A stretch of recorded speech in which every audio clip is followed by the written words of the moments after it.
Hoy en Radio Resultados. Suman 9 defunciones tras caída de toldo durante evento de Movimiento Ciudadano en Nuevo León. Rechaza la Corte Internacional de Justicia la petición de México de dictar medidas contra Ecuador. Se acelera la inflación a 4.78% en la primera quincena de mayo, informa el INEGI. Esto y más en las noticias de hoy. Este es un resumen de noticias de Radio Resultados. Bienvenidos al resumen de noticias de Radio Resultados de este jueves 23 de mayo. Ya estamos listos para informarle Luis Ángel Marín y Alo Reyes. Quédese con nosotros, aquí están las noticias. La mañanera. El presidente López Obrador inició la conferencia de este jueves enviando condolencias a los familiares de los fallecidos por la caída de la estructura en un mitin político de Movimiento Ciudadano en Nuevo León. Enviamos nuestro pésame a los familiares de los que perdieron la vida, lo sentimos mucho.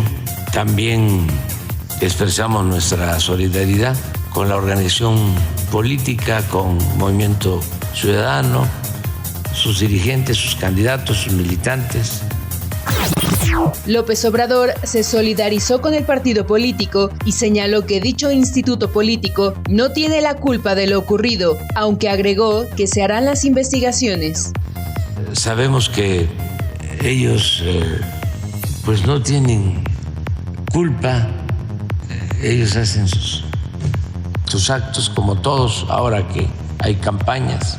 De todas maneras, la autoridad tiene que investigar, la autoridad competente. Y después de que la Corte Internacional de Justicia de La Haya rechazó este jueves la petición de México de dictar medidas provisionales contra Ecuador, el presidente López Obrador afirmó que se trata de medidas cautelares y confió en que se resuelvan positivamente para México. Son medidas cautelares, todavía no termina el juicio.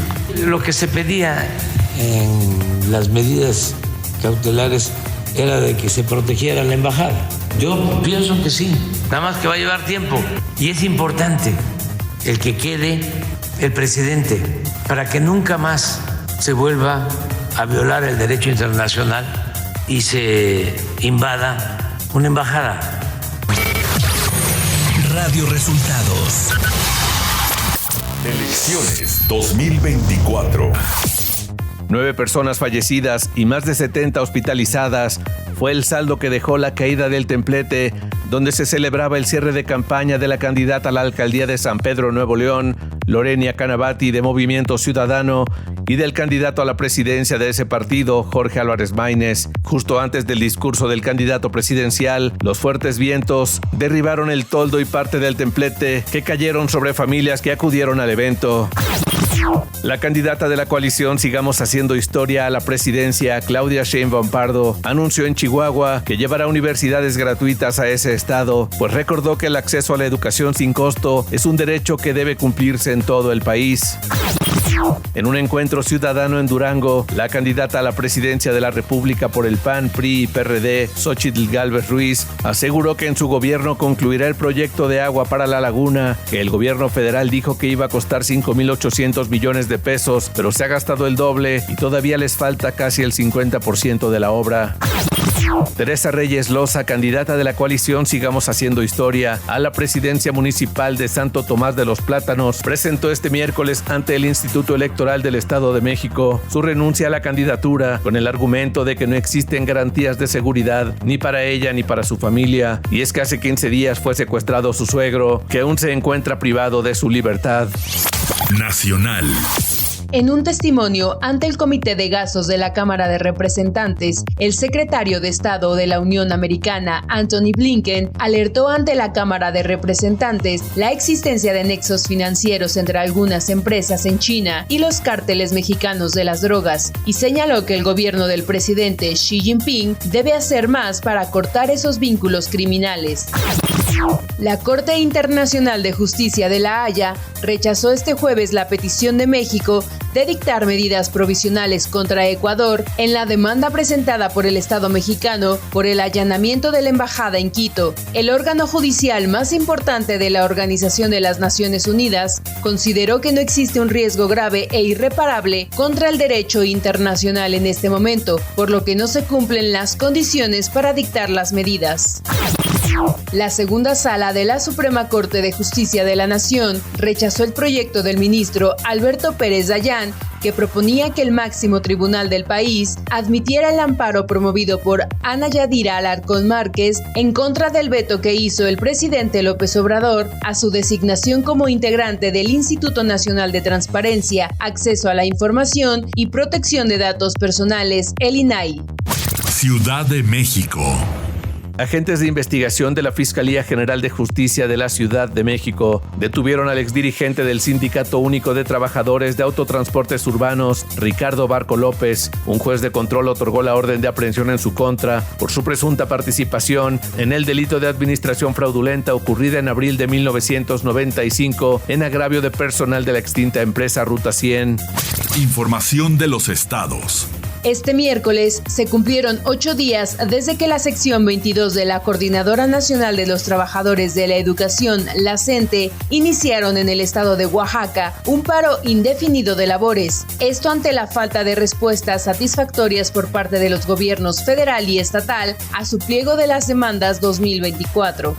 Los mentores realizaron una serie de acciones de protesta como parte de su jornada de lucha, que se basa en la movilización y negociación. Por ello, este miércoles bloquearon el crucero del Aeropuerto Internacional de Santa Cruz, Xochocotlán, en donde hubo momentos de tensión con transportistas.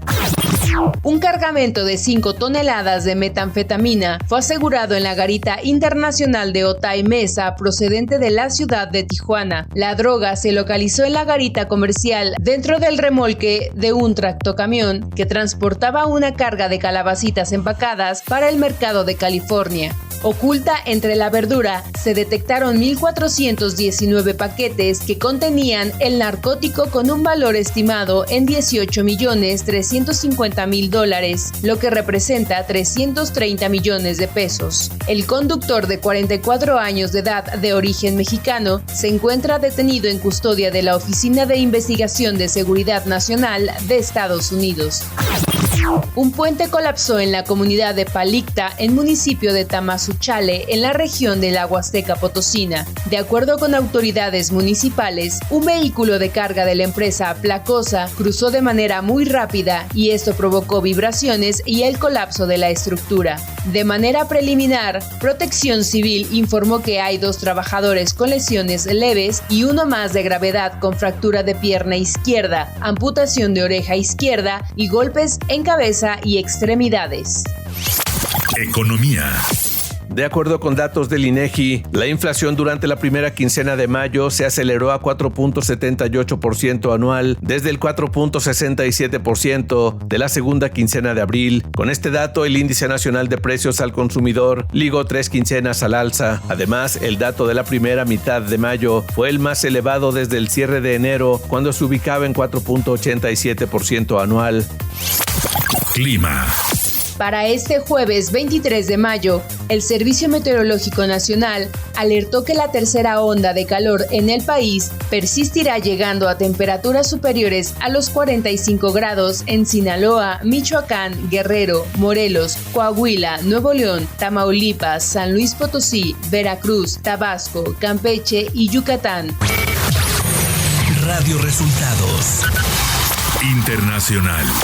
La portavoz del Consejo de Seguridad de Estados Unidos, Adrienne Watson, dio a conocer que el presidente de Estados Unidos, Joe Biden, se opone al reconocimiento unilateral de un Estado palestino. Esto luego de que España, Irlanda y Noruega anunciaran que reconocerán al Estado palestino a fin de mes. La portavoz del Consejo de Seguridad estadounidense puntualizó que Biden piensa que un Estado de Palestina debería lograrse a través de negociaciones directas entre las partes y no por un reconocimiento unilateral de distintos países. El primer ministro británico Rishi Sunak anunció este miércoles el adelanto de las elecciones generales en Reino Unido para el próximo 4 de julio. La decisión, informada horas antes por la prensa, fue confirmada por Sunak y llega cuando los conservadores se hallan a gran distancia por detrás de la oposición laborista, según todas las encuestas. Y hasta aquí las noticias en el resumen de Radio Resultados. Hemos informado para ustedes Luis Ángel Marín y Alo Reyes.